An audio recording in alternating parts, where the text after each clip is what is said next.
good would it do for Marxists to be able to erase someone's history and have a tool in their box like that? Because that's what they do, right? Anyone who knows anything about Marxist takeover and communist takeover knows history is completely rewritten. All signs of history beforehand are eliminated, and history is completely rewritten. So by 2 to 3 generations, now the current generations don't even know what the history was. That's a common play in communism, Marxist, playbook. So I discussed this on a Wednesday Night Live, and I was shocked to find out how many Gen X people really didn't even hear that this was a thing, because it's been over a year old. But in the end, I got a theory on that I'll get into in the end. But the Mandela Effect, if you're not aware of what it is actually something where we're being gaslit to believe that things that we absolutely know to be true never happened. And this is something that we're supposed to just toggle with for a while and then accept, and then move on with the belief that just because an entire generation of people believe something is true does not necessarily mean that it is. And of course, this one item that they put out there, I couldn't help but look into, because the rest of them are kind of movie quotes that are iconic, but the person didn't really quote it the way that everybody had gone on to talk about it. Mirror, mirror on the wall for Snow White, she actually said magic mirror on the wall. Magic mirror on the wall, who is the fairest one of all? Things like that. So those are all debatable little nonsensical things. But this one bothered me. It's Ed McMahon. They're trying to tell us that Ed McMahon never worked for Publishers Clearinghouse and never gave away those big checks, never was a part of the prize patrol, none of it. And the gaslighting has gone on to such a level that it makes you wonder, why would they go through the trouble to scrub the internet of any videos or anything like that? You'll go look for them. If you're Gen X, you heard what I just said. Ed McMahon never worked for the prize patrol, never gave out those checks, none of it. That he worked for some offshoot side imitation company that did that very thing, which may have been true, by the way. Whether he could have been working for multiple things, but Publishers Clearinghouse certainly was one of them. And I have some video clips that'll absolutely destroy the argument that it never happened. But if you're from Gen X, or I'm sorry, from Gen Y or Gen Z, or maybe a late millennial, and you don't have the vivid memories of this particular thing happening, then you may turn around and start to believe this Mandela Effect. And my argument to this is that that's what the Mandela Effect was put out there for. That's the point of this whole thing. And I'll get into that more when I'm done. First, I want to start to show you how this all went down. So the first thing you do when you hear Ed McMahon was never with Publishers Clearinghouse is say, and you go and you look it up, and what you might find is nothing. They've scraped everything off the internet. There's literally nothing anywhere showing him specifically in, like doing a commercial or anything. All the mainstream stuff was taken out. However, there's a ton of stuff out there that's including himself saying and talking about it to call BS on these people. And here's the first. This is Publishers Clearinghouse themselves saying it never happened. Hey everyone, it's Howie from the Prize Patrol with a fun fact that may surprise you. Did you know that the late Ed McMahon never worked for Publishers Clearinghouse? Never worked for Publishers Clearinghouse. Really? So now Publishers Clearinghouse is going to sit here and gaslight us as well. You might say to yourself, well, why would Publishers Clearinghouse come out and say that if it wasn't true? An entire generation of people, you might remember a quote one way or another, and it, the quote became iconic for something slightly different than what it was. But you're not going to forget something that was a constant barrage of commercials and jokes and episodes of television shows joking about. It's so ridiculous that I want to make sure that people understand it's just simply not true. And here's the person that they want us to believe is actually the person that we believe Ed McMahon was. Our very own Dave Sayer is the OG big check guy. Now listen to what Dave has to say about it. Over 40 years, I've personally awarded over 500 prizes worth over $500 million. Sometimes TV reporters come along with me and playfully ask, what was it like to travel with Ed McMahon? Jeez, come on. They mistakenly think that the late Mr. McMahon worked for Publishers Clearinghouse and are really surprised when I explain that he never did. Yeah, so we're all just freaking crazy, and this doo Dave Sayer is actually the person who we all know was Ed McMahon. All of us. When I say all of us, I mean everyone.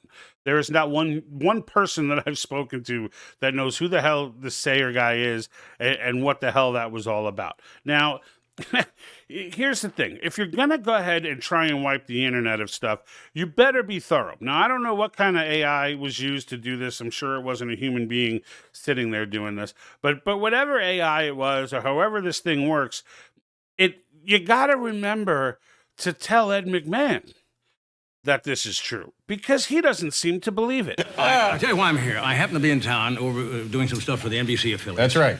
And, Ed McMahon, our good friend, could not be here. Yeah. But it seems, David, that you are the $1 million winner. Oh, my God! I've won $1 million.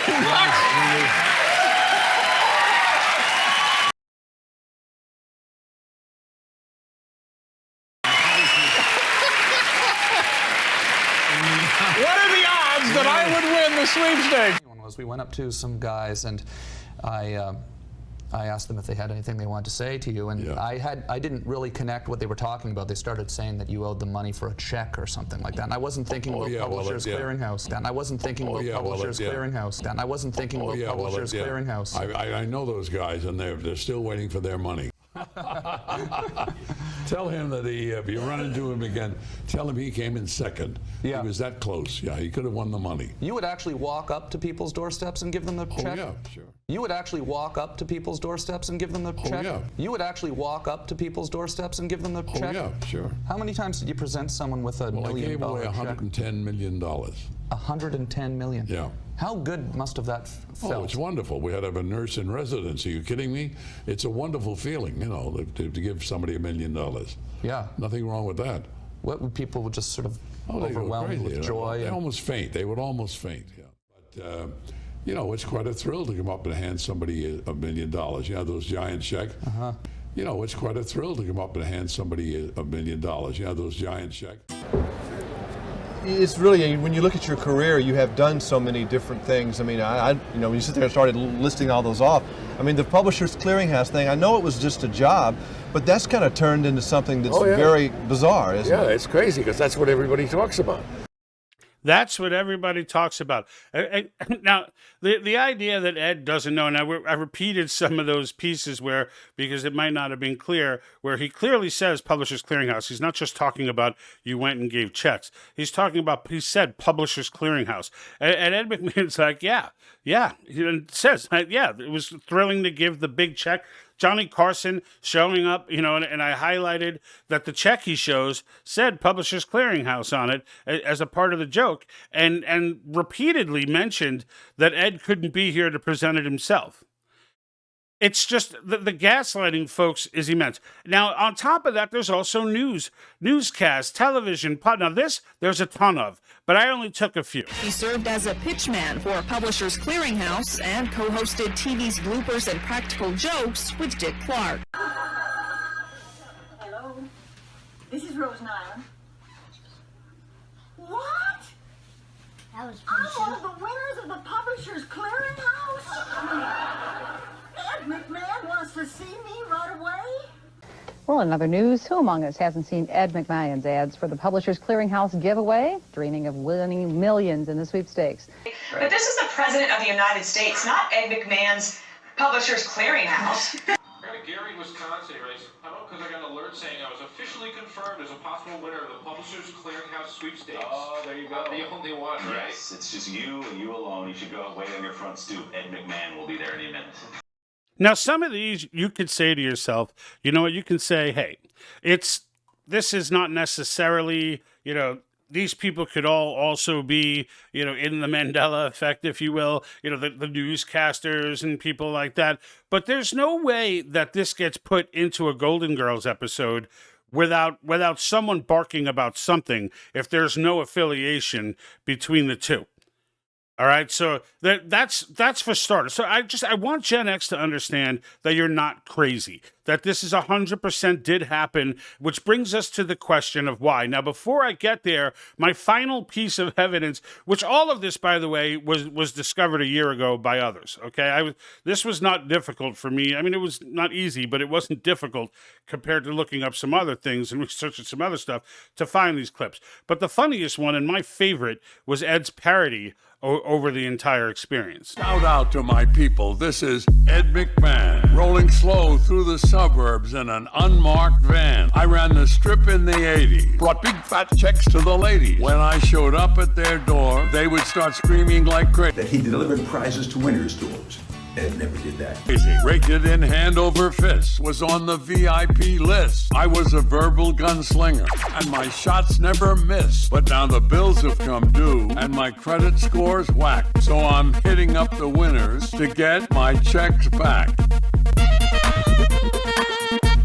Hi, Ed McMahon. Ed McMahon. Remember I gave you that big check? I'd like to have that check back. If you... I'm having some stuff would help a lot. Just a little bit. So that was my favorite one. But again, obvious evidence that this was true. So this brings us to the question, okay? This brings us to the question of why. Why would, and this is what I said, I'm sure this is what you ask yourself. Why would anyone, over something so mundane like Ed McMahon and Publishers Clearinghouse, why would they go ahead and do this? So my point that I want to make, and I'm going to give you my theory as to why, because it seems totally plausible to me. If you follow the channel and you've engaged me in Wednesday Night Lives, you know how I've been talking about and demonstrating and showing the mind screw that's been going on for some 70 years via ideological subversion. This is not something, this is a very patient, slow game that has been played for many, many decades, and all of us have been affected by it. All of us. The demoralization process of our society, all of it. None of it was just young kids being young. It was all crafted to be that way. And so with that in mind, how powerful do you think it would be to have the ability to convince an entire generation of people? Now, they'll never convince Gen X of this, but Gen X is not their target.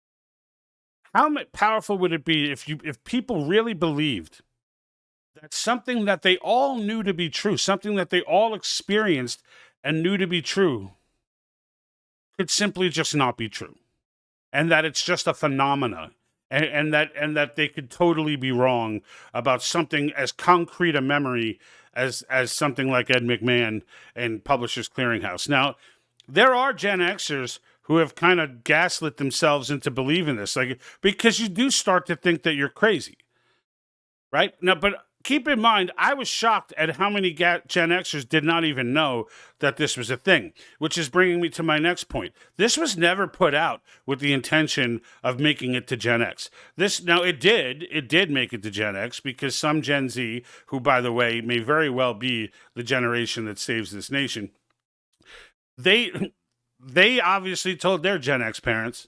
And there were some people who heard about this, and those people had gone out and done some research and dug up clips like the ones that I showed you. There are more, okay? There are more, but those were enough, I felt, to make the point. But to have them send this out mainly to, and of course we all know they control what goes in whose feed, etc. For this to be mainly explored by, Gen Z, Gen Y, maybe some later millennials, just tells you, because they're easy to believe it because they didn't live it. So if I didn't live it, it would be easier for me to believe that such a thing could be so.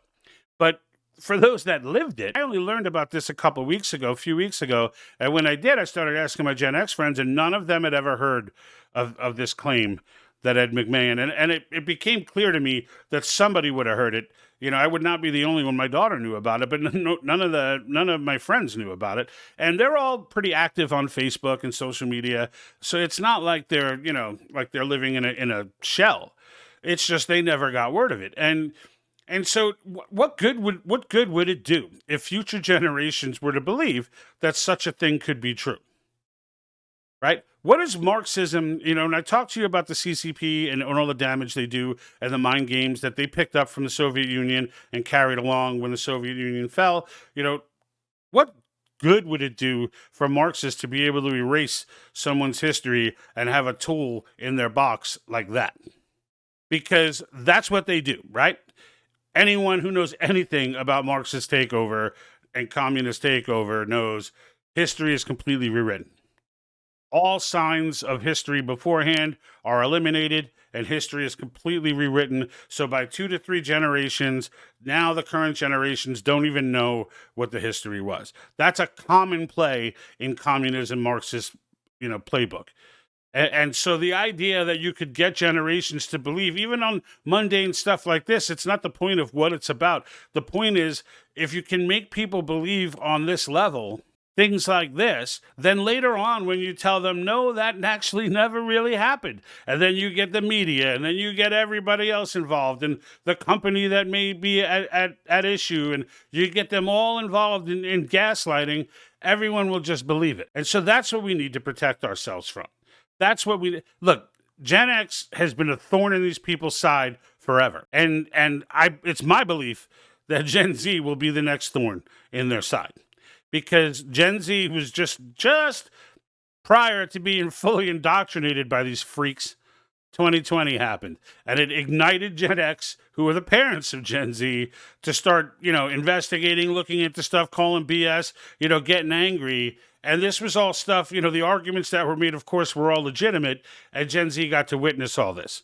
And then the school suddenly lost hold, and parents began to take hold, and we got them just in time. And I can tell you, when we watch Gen Z out there in the open, yeah, they're the media tries to convince you that they're all in with this craziness, but they're not. There's a handful of them who are lost because their parents were lost. But the vast majority are walking through life with their eyes wide open right now, wondering what the hell am I going to do in this psycho new world that these freaks want to create. So I think we have allies here on the younger side, and I think that's going to bode well for our future. All right, folks, until next time, I'll see you every Wednesday night, 5:30 p.m. Pacific time, at the Patriot Think Tank. You can catch the stream on Facebook, Rumble, YouTube, or Twitch. Make sure you head over to one of them and follow me there. Whichever one you watch me on right now, make sure you subscribe and follow. And leave a comment. Let me know where you're watching from. I always love to see it. All right, until next time, I'm out. And like that,